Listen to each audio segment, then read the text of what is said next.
Ferdinand Hutahian adukan Anies Baswedan ke Mahfud MD. Politisi Anies bisa terseret nih.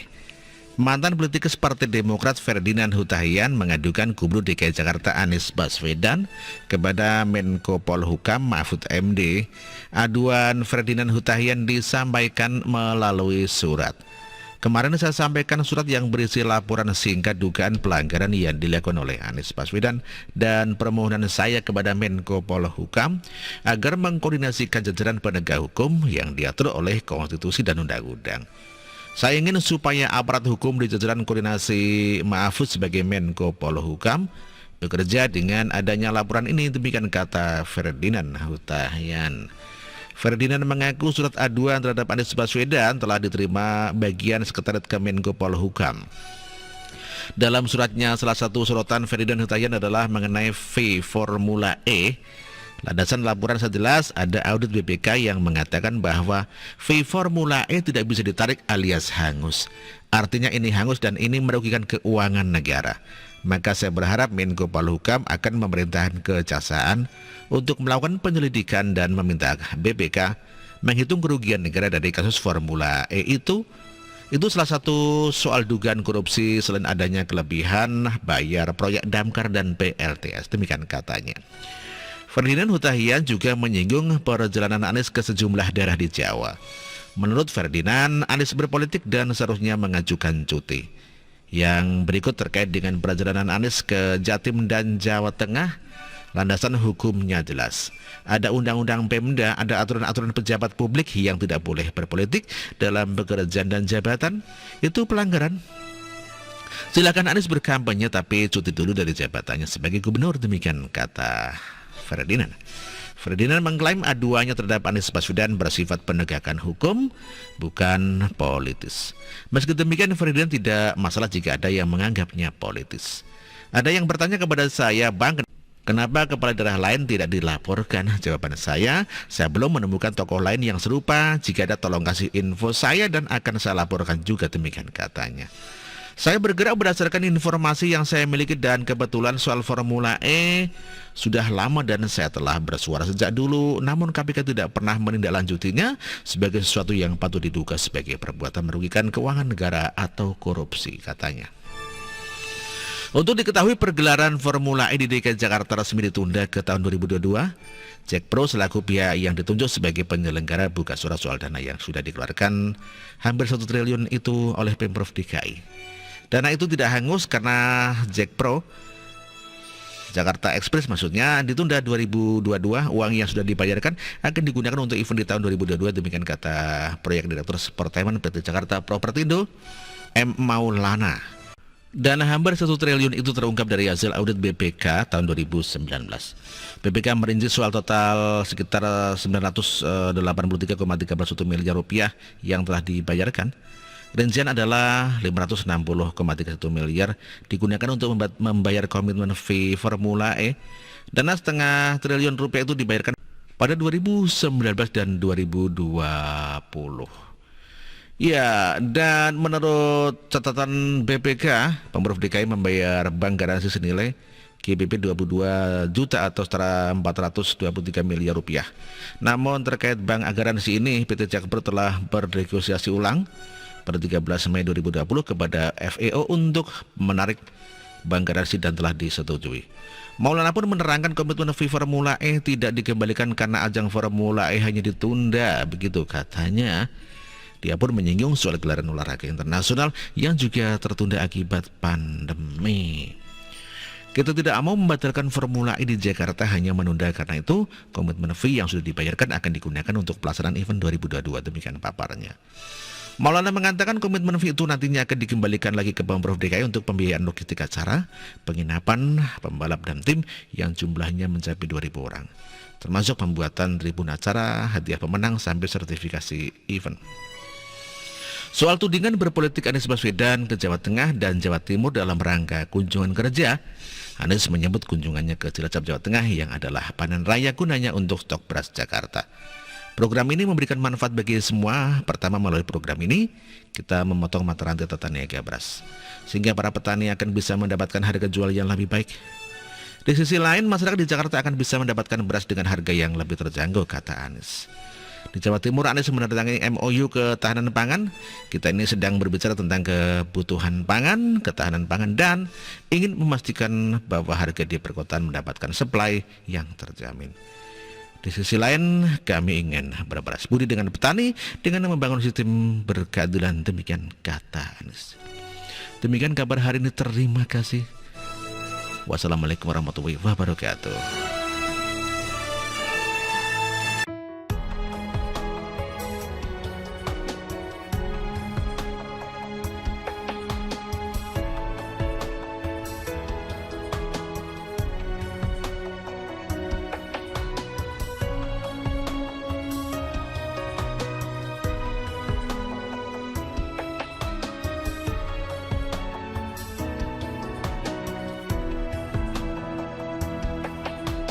Bersih, jujur dan merakyat, berbuat demi masa depan kami. Sosok pemimpin tegas pemberani.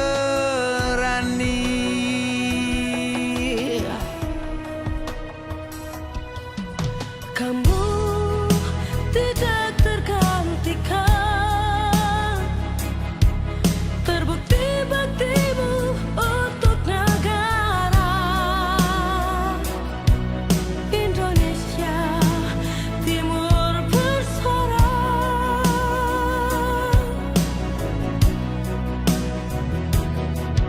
Siang dan malam kau bekerja demi anak bangsa. Jangan menyerah, rakyat mendukungmu. Bekerja nyata dan membangun tanpa kenal lelah. Tetap Jokowi 2 periode.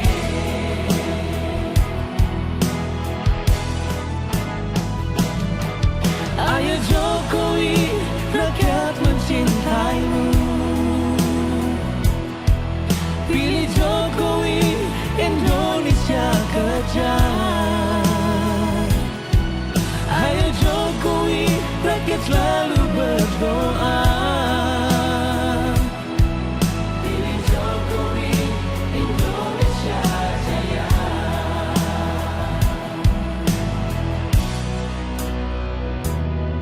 Siang dan malam kau bekerja demi anak bangsa. Jangan menyerah, rakyat mendukungmu. Bekerja nyata dan membangun tanpa kenal lelah. Tetap Jokowi 2 periode.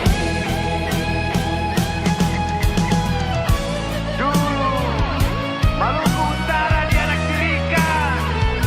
Dengan adanya Jokowi, bekerja untuk membangun dan terus membangun.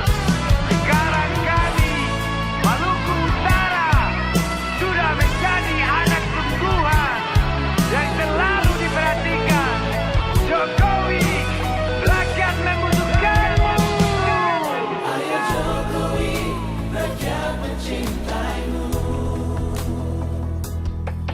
Pilih Jokowi, Indonesia kerja. Ayo Jokowi, rakyat selalu berdoa. Pilih Jokowi, Indonesia jaya. Indonesia.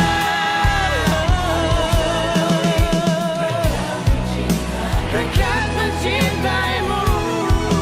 Pilih Jokowi, Indonesia kerja.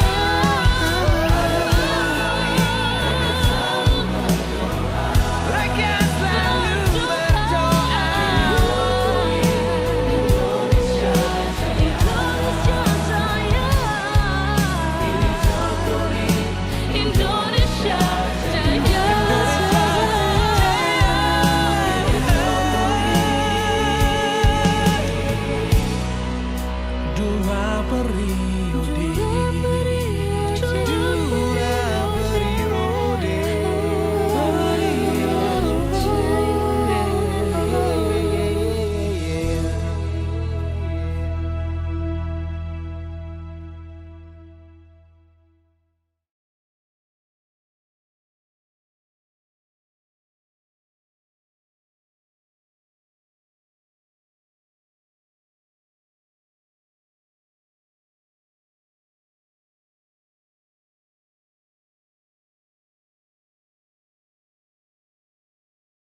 oleh Jemima Mulyan dari Terima Kasih.